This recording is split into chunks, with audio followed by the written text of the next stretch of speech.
શું થયું બેટા?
હાય.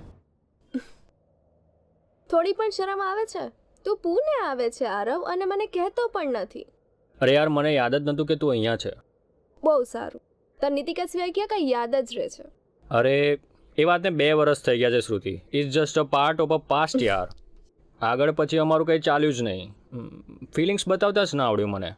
અને પછી અહીંયા પ્રોજેક્ટ માટે આવવાનું થયું. તો તેને કાંઈ કહ્યું જ નથી? છોડને યાર સુધી તું એ બધું. ચલ, છોડી દીધું. સો પરમેનન્ટ જોબ? હા. ના યાર, આ તો ટ્રાયલ બેઝ પર છું હજી. ઓકે.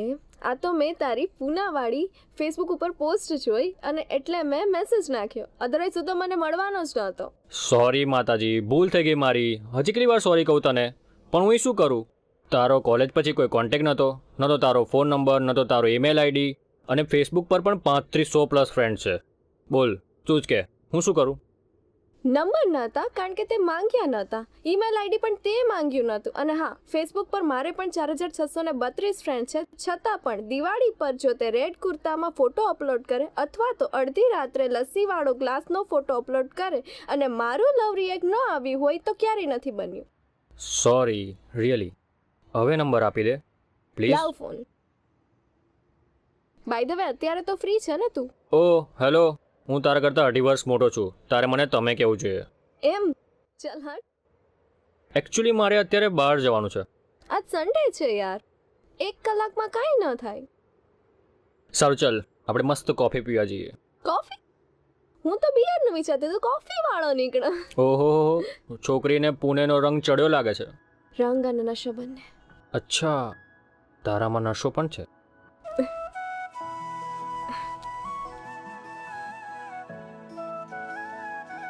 તું પીવે છે? ક્યારેક. ચલ કોફી પીવા જઈએ. આ સિગરેટ ફેફસાને કેટલું નુકસાન કરે એ તો ખબર નહીં, પણ મારા દિલ માટે તો બહુ જોખમી છે એ ખબર પડી ગઈ.